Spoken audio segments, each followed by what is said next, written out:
Hey folks, today's show is brought to you by Blood Punch. Blood Punch is an independent movie about three people pulling off a once-in-a-lifetime drug score, but this dangerous love triangle soon spirals into something much more mind-blowing. The movie comes out on September 1st on iTunes and all major VOD platforms, and you can pre-order now. It's weird, it's funny, it's scary, and supernatural. Blood Punch. Pre-order now. Let's get to the show.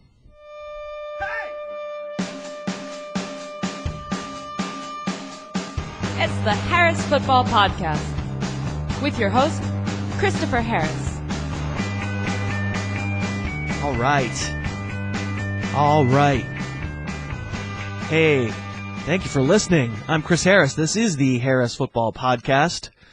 We're all wearing black armbands for Jordy Nelson this morning. Bad news about Nelson's ACL. We'll talk about his injury later. Off the top, I actually wanted to talk a little bit about fanhood. We've got this fan page up on Facebook, and I was having an email exchange about being a fan with Brian Wagers, the kind soul who runs the Facebook page.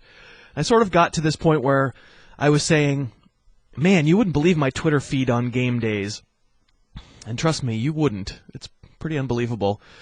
A lot of you are cool, but there are kind of an unbelievable number of trolls, people who are just dying for a call I made to be wrong and then start swearing epithets, threats to my Twitter feed, and whatever. I mean, it's cool. It's part of the business. I've definitely gotten over that.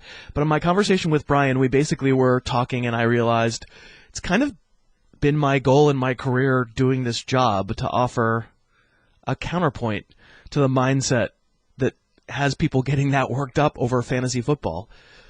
Over fantasy football. Too much of what happens in this business is toxic. And maybe you could say too much of what happens all over the place is toxic, but for the moment I'll just talk about fantasy. Message boards, Twitter, all the anonymous places where cowardly people turn just really super brave. Okay, that's one thing, but there's also often sexism buried just underneath some coverage. There's some racism, there's some homophobia. There's just a lot of stuff that personally I have no time for. And so anyway, this is a really long tangent right off the top that I hadn't planned on getting into. But my goal in my career has been to be non-toxic. That's not to say I don't want to take a stand. I think I take a lot of stands. But I just think there should be a way for everyone to have fun playing fantasy, get obsessed, be into it, want to win, and yet somehow stay away from making it hateful. So anyway, maybe if you're, I don't know where this came from, but if there's an organizing principle here, and if you're a new listener, maybe it's that everyone is welcome. We're just not into ruining our day or anyone else's day because of fantasy football, you know what I mean? What's the Google slogan? Don't be evil. I'd say that's a pretty good one to live by here, too. Today's kickoff.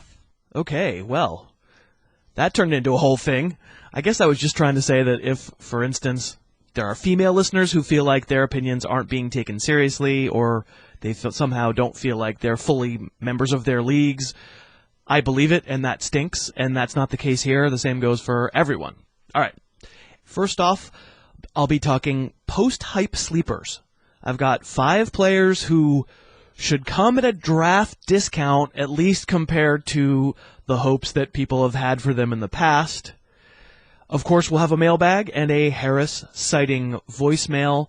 And then Will Carroll will be on. Will is a longtime injury expert in fantasy sports, and I'll ask him about some of the big injury question marks of 2015. Now, if you play one-week fantasy sports, or if you've ever been tempted to try, you should go to DraftKings.com and use the promo code Harris. Why? Most of all, it's fun. It's fantasy football on demand. Any week you feel like playing, you get to pick a new team. Also, there's this little detail. Last football season, DraftKings crowned more millionaires than any other fantasy sports site. This season, in week 1 alone, $10 million in prizes are up for grabs, including $2 million for first place and $1 million for second. The biggest fantasy football contest ever. I truly do personally play on DraftKings every single week. I love the PPR scoring system. I love the fact that you're picking 3 receivers and a flex, meaning there's even more of an advantage for folks who know their stuff. It's really easy. It's a fun way to play in addition to your regular fantasy league. Go to DraftKings.com and use promo code Harris to play for free. When you use that offer code, you get a free entry. And you're also helping out the little podcast that could, because then DraftKings knows who sent you. Only a couple preseason games are left, so get your Week 1 entry started and get a shot at $2 million. That's DraftKings.com, offer code HARRIS. Now, we should probably talk about Jordy Nelson. It appears, although I have to say, as of my recording this, it's not totally official, but it appears that Nelson is out for the season with a torn ACL, which is brutal. Randall Cobb was already number 10 in my wide receiver ranks, so I'm going to assume here, for the sake of this conversation, that Nelson is gone. There's not a ton of upward mobility for Cobb. I put him at number 9 ahead of Alshon Jeffrey, but the larger point is, even if you were sold that there was no way Cobb was going to be worth it because of unrepeatable touchdowns from last season, I think your mind probably has to change now that Nelson is presumably gone. Cobb is going to be a target monster, and he's got to be a top 10 fantasy wideout. I listed Devontae Adams as a potential breakout player last week, and now I think that is looking like a less controversial statement. He gets a crack at being Aaron Rodgers' main outside threat. I'm going to move him up, assuming Nelson is gone, from number 40 among wide receivers to number 18. Don't get me wrong, Adams is far from a sure thing, and it's not a direct corollary to Jordy Nelson. Adams doesn't have Jordy's raw speed, and clearly does not have his years of route running experience that has made Nelson a really difficult guy to cover at all 3 levels of the defense. But he may now be Green Bay's best red zone weapon, and for that he deserves a huge bump. Tight end Richard Rodgers does seem to have beaten out Andrew Corliss, and I'm going to bump him up from number 28 to number 22 among tight ends. I don't imagine Richard Rodgers with a huge yardage season, but he could be in line for some touchdowns, some weekly production scoring. As for Aaron Rodgers, the question is, should this lower him beneath Andrew Luck? I guess I see the argument. I wouldn't say it's dumb to do that or anything, but I think I'm going to trust the player in this case. Rodgers is a great quarterback, the best in the league. Exceptional timing and vision, a big arm, good mobility. I think he'll still be extremely productive. I don't think the Packers are going to change what they do offensively, but, I admit, until we see it on the field, yeah. I'm guessing. You're guessing. We have to guess. It's our job. There's more risk to Rodgers now than there was a couple of days ago, and if that freaks you out too much to take him as the first quarterback, I get it. I don't think I'd go lower than number 2, but that's me. I'm trusting the guy. And I'm not moving Eddie Lacy either. He's already plenty high on my list, and I think he'll still be a huge part of that offense. I guess some folks also wanted to know if the Marquise Pouncey injury, Pouncey broke his leg on Sunday, is making me waver at all on Le'Veon Bell. And I think I'm going to say it isn't. I tweeted Sunday night that I'm too dumb to know how a center getting hurt is going to change an offense. I was partly being facetious, but I kind of think it's way too paint by numbers to just say, oh, that's it, no way Bell is going to have any kind of good season with no Pouncey. Of course, I know that Pouncey is good, and the Steelers have work to do to replace him, but I don't automatically know that they can't do so. Plus, there are certainly ways to scheme for less center-intensive runs, etc. I'm not trying to say that losing an all-pro center doesn't hurt Pittsburgh, because of course it does. I'm just saying I'm not sure I can draw a straight line anytime an offensive lineman gets hurt between that injury and a running back losing production. In any case, again, I'm going to trust Le'Veon Bell's talent. Okay, so if you want to see a great small-budget movie and help my buddy Edward out, and he took a tight end in the 5th round last year, so let's face it, he kind of needs the help, please don't wait. pre-order Blood Punch on iTunes right now. I am really proud of Eddie. This is his first film, and it was one of those things you watch your friend's movie and you're like, boy, I hope this doesn't stink so I don't have to lie to him. But Blood Punch turns out to be scary and hilarious and mind-bending, and I didn't have to lie. The movie will be coming out on all major video-on-demand platforms in North America, but if you make it a point to order on or before September 1st, you'd be helping this small movie gain visibility and exposure on the iTunes charts. Don't let this gem of a movie get lost in the shuffle. Renting or purchasing Blood Punch on or before September 1st may not seem like a big deal, but it can make a huge difference in helping a little movie like this get off the ground. The movie is Blood Punch, and it is available for pre-order on iTunes right now. So now let's get to some post-hype sleepers. Of course, this is a term long used in fantasy baseball for players who didn't live up to their initial billing. Probably burned a lot of fantasy owners who spent dearly to get them, but who now come at a more acceptable risk-reward level and have some talent and are now worth considering again. I'm not really ranking this in any sort of 1 through 5 order because I'm really not calling them must drafts. You'll hear that I have some skepticism to varying degrees about all of them, but I do think that their values are probably depressed because many folks have been disappointed with them. Anyway, I just put them in alphabetical order so you know. And the first guy is Monte Ball, the running back in Denver. Now, I'm not saying I think C.J. Anderson is doomed, and I also know that Ronnie Hillman was more productive than Ball was last year. But the stuff we liked about Ball as a prospect a few years ago hasn't gone anywhere. He's still a bigger, low-to-the-ground player with nice sharpness between the tackles. Remember, last year he had an appendectomy in the preseason and then, of course, tore his groin and wound up missing most of the year after September.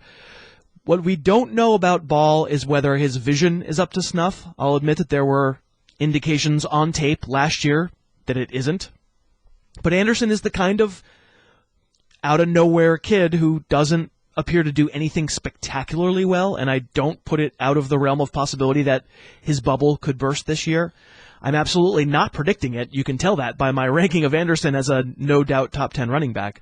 But Ball is going outside the top 50 running backs, and if you catch a whiff of no about Anderson, I'm cool rostering Ball, dreaming of his Heisman finalist days. Next up is Eric Ebron. It's crazy how this is an example of I can kind of stay in the same place on a player and the entire fantasy world can spin on its axis. So the first time around I can look like I just hate the guy. And then the next time around I wind up higher than everyone else. Oh, you love him. I never really bought the Vernon Davis comparisons for Ebron because he just doesn't have that kind of raw downfield explosiveness. He's a good runner for 6'4", 265, but he's not a 4.38 guy like Big Vern used to be anyway. Rookie tight ends, I'll just never trust them. And I didn't trust Ebron, and I was lower on him last year than most. Inevitably, I figure this is what happens with rookie tight ends. Ebron disappointed in 2014, looking a lot slower than his raw tools say he should, maybe because of hamstring troubles. Anyway, I don't think by any means he proved he can't play at all in the NFL. Never. Not at all. In fact, as last year went along, there were a few more flashes.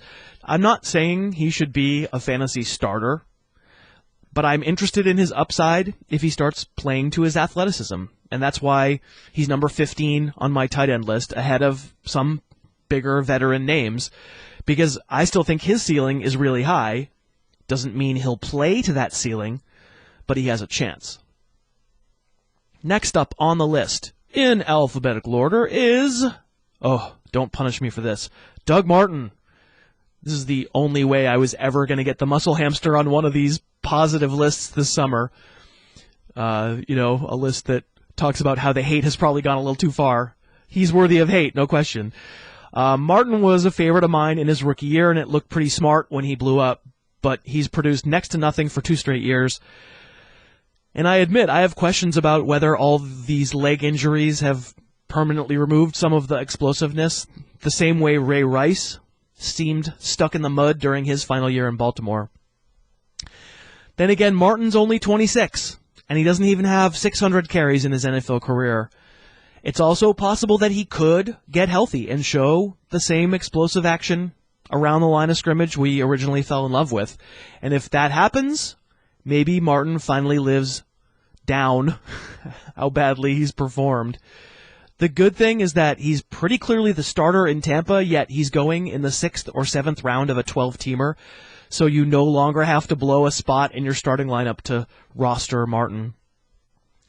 I'm the furthest thing in the known universe from being sold on Doug Martin, but there's value in hoping for a bounce back. Next on the list is Brandon Marshall. About 12 months ago, Brandon Marshall was a no-doubt top 10 fantasy wideout on every single person's list. Of course, yes, some things have changed. Notably, Marshall moved from Chicago to the Jets, leaving behind Jay Cutler for Geno Smith, Ryan Fitzpatrick, some combination this year. Also, Marshall struggled through 2014 with injuries, and now, boy, the bloom is way off his rose. He's a 5th-round pick in 12-teamer leagues. Last year, no doubt, locked in, rock solid, 2nd-rounder. So it's fair to say he's living after the hype. But Marshall's only 31, never really made his living off speed anyway. He's a size guy, a red zone guy, a volume guy. He's got 5 seasons of 100-plus catches in his career. Now listen, in my ranks, I don't have Marshall much higher than the average draft position. There are so many good receivers in the NFL, and yeah, most of them are in better spots team-wise than Marshall is. But I think the hate may have gone too far on him too. And I may be, part of that. I may not have him high enough. I don't imagine that anything happened to him physically last year that ruined him going forward. There's upside for Marshall to return to the, near elites if the quarterback situation works out for the Jets. I think we're all right to be skeptical, but if we get surprised, Marshall's probably the prime beneficiary. And finally, Brian Quick, the Rams receiver. This is a case where the post-hype, the hype of the post-hype comes from the middle of last year. When Quick went bananas in back-to-back games in 2014, the fantasy world blew up and seemed unilaterally mad at me for not agreeing that Brian Quick was the greatest thing since Angry Birds. Angry Birds? Yeah. That was a fairly outdated reference. Oops. Anyway, quickly fell back to earth, mostly because Austin Davis was his quarterback, and Austin Davis is terrible. Unfortunately then, Quick suffered a serious shoulder injury, required surgery, and I think he kind of fell off the radar screen, even of those brave souls who wanted to put him in Canton in Week 5 last year. Listen, there's no guarantee Quick is even going to be ready to start the year. He hasn't played in either of the Rams' first 2 preseason games. But I'd say don't forget about him. He's not a burner or a particularly great athlete, but he's got real straight-ahead wheels for his size. And most importantly, there's that size. He's 6'3", 220. And if I'm taking bets between him and Kenny Britt, as long as Quick's shoulder gets healthy, I'm taking Quick. And that means he could be an okay bet to sit at the end of your bench for a little while this year, trying to prove he can be the kind of consistent contributor with Nick Foles throwing it to him that the noisy Twitterverse swore he would be last year. Time for the mailbag. And it is time for your emails and tweets. You can always email us, heyharris@harrisfootball.com. On Twitter, we are @harrisfootball. And hearing Amber's voice there makes me realize that she has her own Twitter account now, @AmbersDrops. I would follow, because you never know when the sentient beings will decide they want to take over a show. Maybe following will placate her,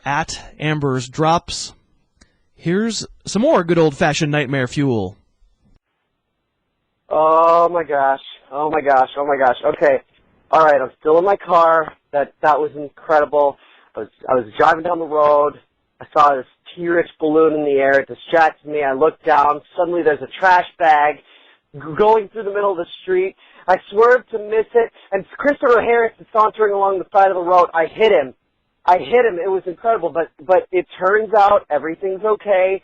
He's got Wolverine bones. He popped up and he just went about his business. So not to worry. He's still okay.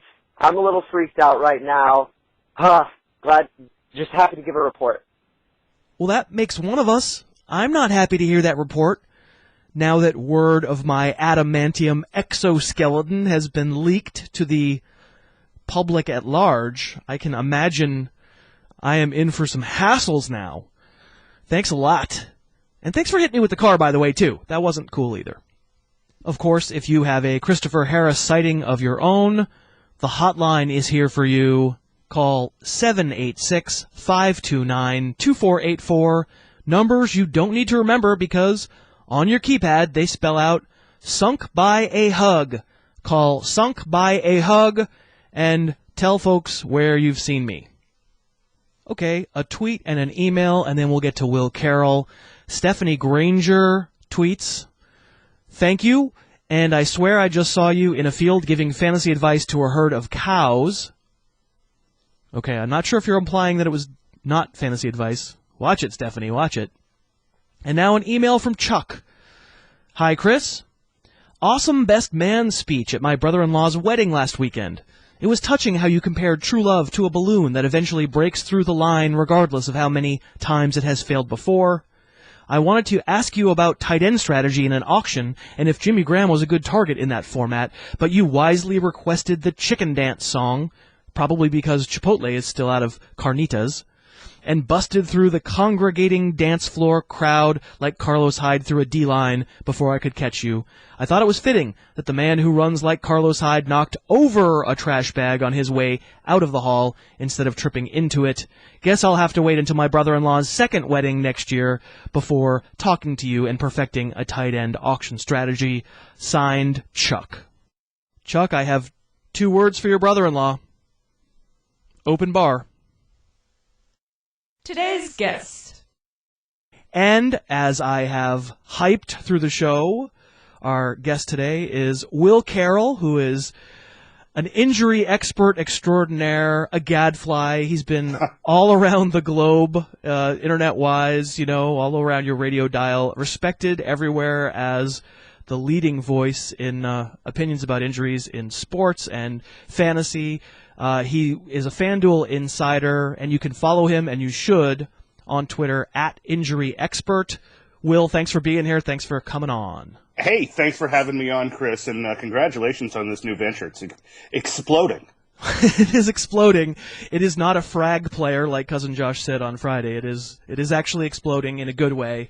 So, it's a rare opportunity for me to get to talk to you in a form like this. So, I have a list of players I'm just very curious about your opinion about because, I've read a lot of stuff, but you're more tied in than I am. And so I'm probably not going to hit you up on Jordy Nelson, assuming it's a torn ACL. Yeah, that's tough. Yeah. The only thing I'll say about Jordy Nelson is when you get into a situation like this where you hear, they think it's an ACL on the sideline, but we're going to do an MRI to confirm.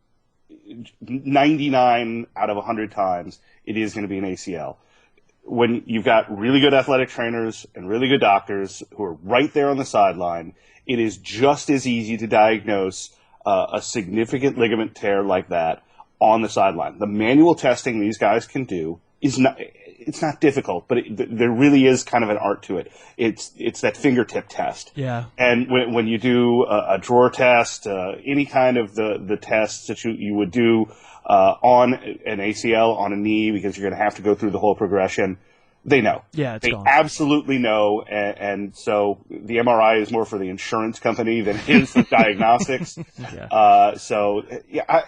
One of the things I believe is that one of the reasons I love what I do is I get to tell the story of these doctors and athletic trainers and physical therapists and all these other people that work. Strength and conditioning folks to some extent, though the conditioning folks try not to be too connected to me. Otherwise, they'd have to tell me how to lose some weight. But all these guys are, and women, make that clear too, do such a good job and work so hard and get almost no credit. Every single team this year, you're going to see multiple times a game, you're going to see the doctor and trainer run out on the field. And I would guarantee you those 70,000 people in the seats couldn't name one of them. And that's too bad. So, one of the real privileges I have is telling their story. And I think when people say, well, we've got to wait on the MRI, we're really kind of disrespecting their work. Yeah. So for the purposes of our conversation, Nelson, we don't need to worry about a return for this year. Kelvin Benjamin, same thing. But we are certainly interested in Arian Foster, and I think that's been the big one. Mm-hmm. What do you know? What do you think? I'm currently ranking Foster, maybe 30th among running backs, so I'm definitely considering him draftable in all leagues. I'm wondering if you think that's good advice, bad advice, based on the knowns and unknowns. Yeah, I'm certainly not going to question your draft advice because when it comes to season long, you're one of the guys I turn to. So what we're looking at here, first, let's understand what it is. It is a sports hernia. Yep. And a sports hernia is the tearing of the sheath around the adductor muscle. It's really difficult. It's really easy to show, but really difficult to tell about on the radio. So I'll just assume you people are all smart enough to Google sports hernia. But this is normally a 6 to 8 week return. And whether it's in football, baseball, hockey, where we see a lot of them because the way that you skate and have to push off kind of the side, we know that people come back from it. We know they come back well. But with Arian Foster, with his position, it's a little more difficult because he's got to run, he's got to cut, he's got to accelerate, which puts a lot of stress on that area. So that's why we say 6 to 8 weeks or 4 to 6 weeks on other injuries or 2 to 3 months on some injuries because there's a range. And Arian Foster is a guy who, he's injury prone, but he also knows how to rehab. He's normally come back pretty much right on schedule. So, the position tells me it'll be towards the 8. His history tells me it'll be towards the 6. So let's look for the tell. The tell is going to be when you see him running, and that's supposed to be this week. It could be as early as tomorrow. He's not going to be, out there on the field. He's not going to be cutting, but he's just going to be, you'd really call it more a jog. So if he gets out there and runs around and they've got the athletic trainers there, that's going to tell you that he's dead on schedule right now. If it's later in the week, well, it's later in the week. If it's next week, that's going to be the tell. When you see him out there at camp jogging, that's going to be the tell. Yeah. Exactly. Yeah. Okay, cool. A guy I've talked about a ton on the podcast, but we haven't actually seen the groundhog poking out from his lair yet, is Joik Bell. Coming off of a couple of procedures from this summer and, having been bugged by a couple of things for years apparently. Amir Abdul is taking advantage, at least hype train wise. How do you feel about Joik Bell's prospects for being ready for week 1? This one looks tough because, again, we haven't seen him and he's had multiple procedures. Normally you just kind of look for, concurrent healing. If you have ankle and sports hernia, if you have knee and something, then, normally those go together. And we see that a lot in football. These guys are hurt a lot more than we realize.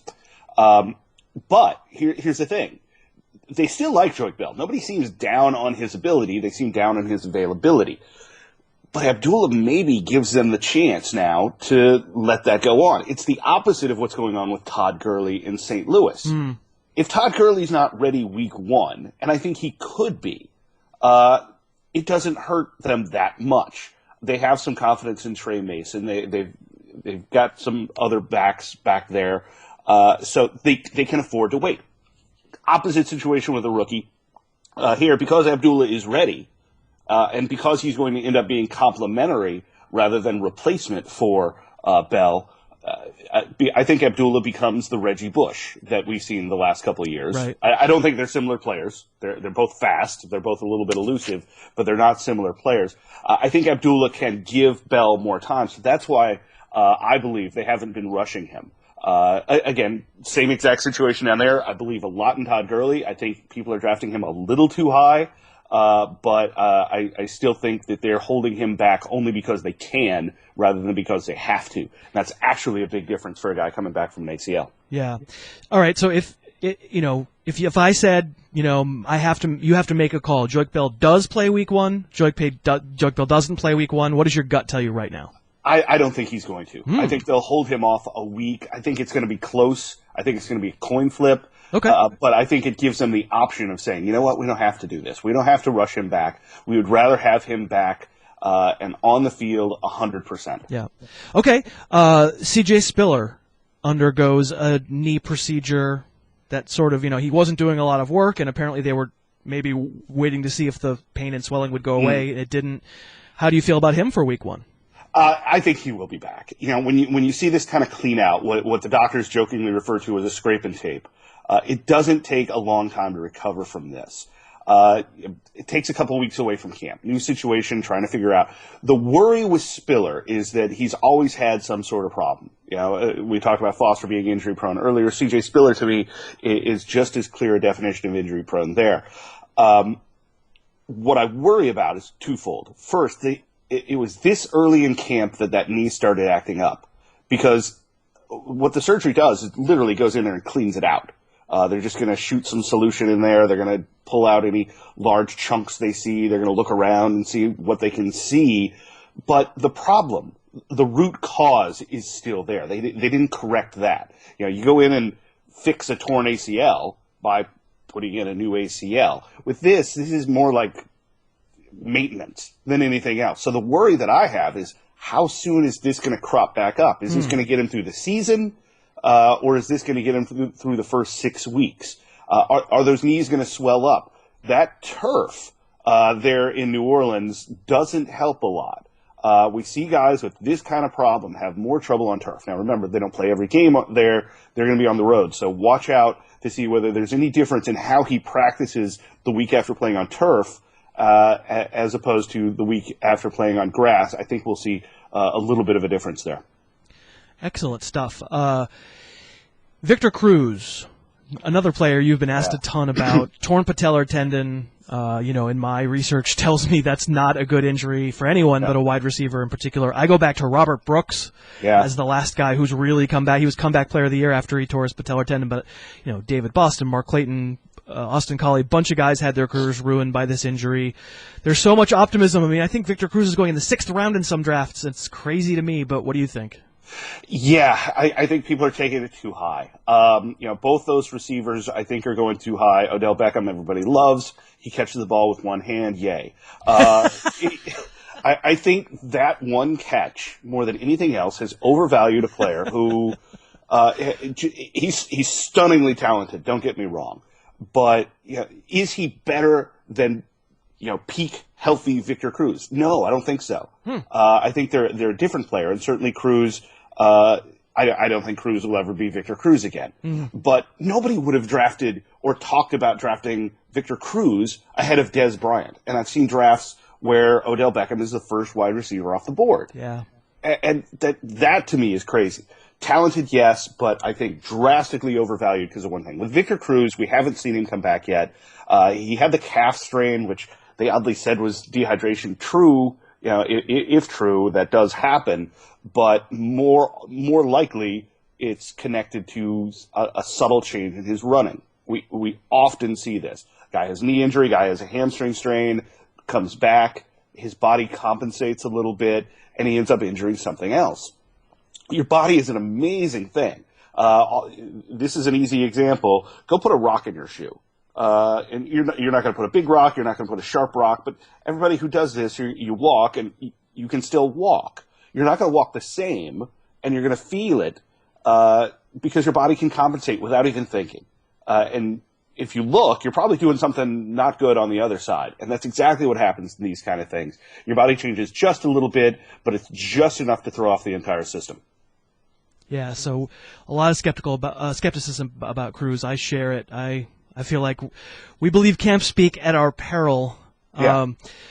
Kevin White turns from a little bout of shin splints into surgery to repair a stress fracture, I guess via putting in a steel rod, which doesn't sound good to me. Do you hold out hope that Kevin White is going to play this year? No. I live in Indianapolis, so we've heard a lot about putting titanium rods in the legs this year with Paul George. Certainly not an identical situation, but it's kind of the identical treatment. What he had, shin splints is one of those things like turf toe that it just sounds soft. Yeah. But man, if you've ever had them, I've had them. Kills. Yeah. So what White had was essentially multiple stress fractures in his shin. And first, I want to know where these came from. That's my first question: is what was he doing that created this stress? Is this something that's going to be chronic? Is this something that's a root cause at the bone, that he doesn't have good bones? I think someday at the combine, well, actually they're doing this, but I think we'll actually be able to get data from it. They take a DNA test at the combine. It's been a testing. It's obviously a little bit creepy and could be misused because, let's say you swab somebody's cheek and it turns out they've got something that says your muscles aren't strong enough, that your connective tissue isn't, that we could figure out, who was more likely to tear an ACL down the line. So I really want to know why Kevin White has this in the first place, if that can be determined. But we've had some fractured tibias that have had to be fixated with a rod, and guys have come back. If you've watched Paul George, certainly we know exactly why his leg broke. Yeah. But he's come back very, very well, on time or ahead of schedule at every section of the rehab. And watching him play late in the season last year, everybody's like, well, he doesn't look the same. I was like, he looks exactly the same to me. What I see is hesitation. And that's going to be the last part that comes for Kevin White. He's got to have confidence. Yeah. He knows his leg hurt. He knows he wasn't able to play.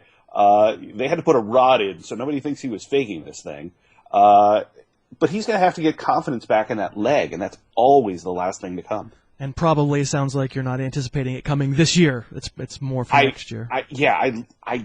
I'm not going to completely lock out the possibility because these are amazing athletes with great doctors, great rehab professionals, but I just can't put anything on it. If you're in a dynasty league, absolutely. The guy's super talented.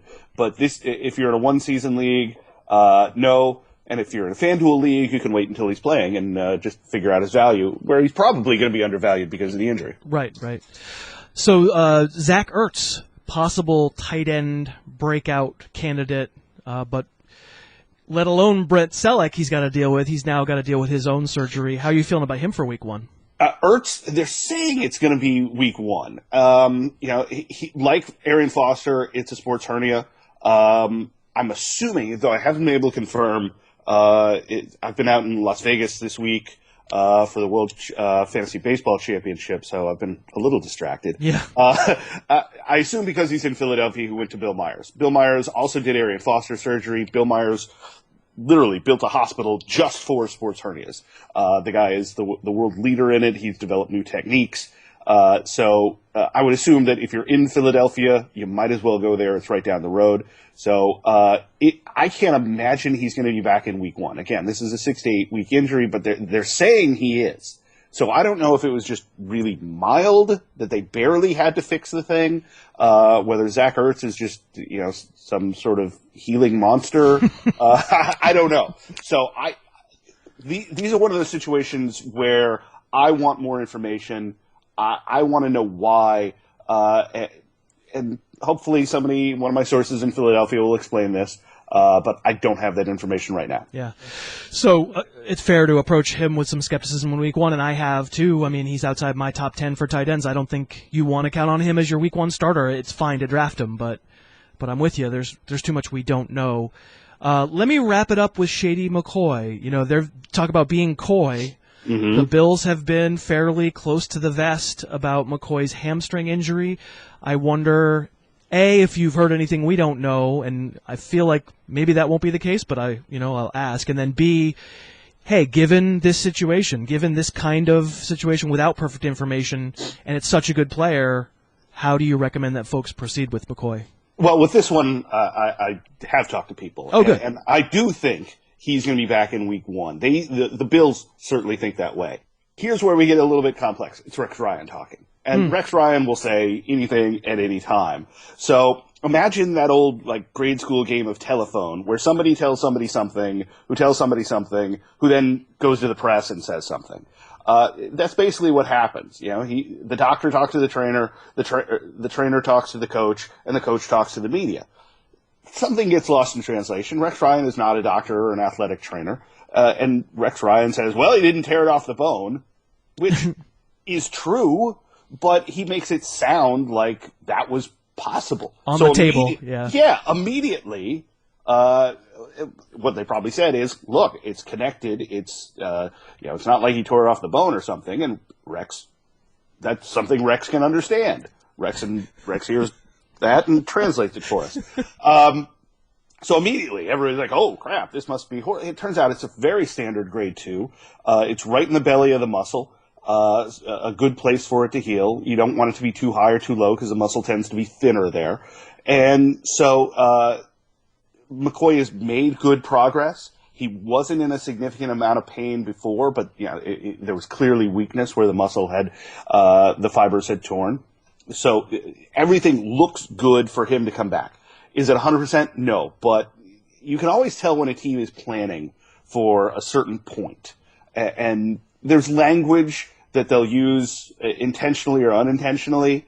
And you know how this is, talking to sources inside of teams and people. You really do start to read their confidence. And with this, it does sound to me like week 1 is certainly probable. Well, that's good news because, people are taking them, end of the first, beginning of the second, and I think I'm going to keep them there based on that. Will, this has been so informative and educational. I hope we can do this again during the season because I feel much more scared about Joique Bell now, although I'm super stubborn, so I'll probably keep ranking him high, but a little better about LaShawn McCoy. People should be following Will. If that wasn't a 20-minute indication of why Will is the best in the business, I can't do it. I can't help you because he is, and that was great. Follow him on Twitter, @InjuryExpert. You're the man, Will. Thank you for doing this. Hey, thanks for having me on. Anytime you need help with this, Chris, I'm so excited for your podcast. I'm already subscribed. So thanks for having me on, and hope we can do this again soon. And that, folks, is our show. Thank you very much for listening. It's always appreciated. I hope you'll consider subscribing. It would help the little podcast that could. But regardless, very, very happy to have you all aboard. It's been a great ride so far, and it will keep going tomorrow when we have Brandon Funston from Yahoo Fantasy on. We're going to talk about some of our favorite lottery tickets, guys you can take at the ends of drafts with lots of upside and probably lots of downside so you can drop them. I hope you will tune in for that one. I hope the rest of your day is great. Talk to you tomorrow. And remember, don't be evil. The Harris Football Podcast's opening theme is Under the Gun by Apex Manor. The end theme is Tooth and Claw by OU Villain. Subscribe to the Harris Football Podcast on iTunes and never miss an episode.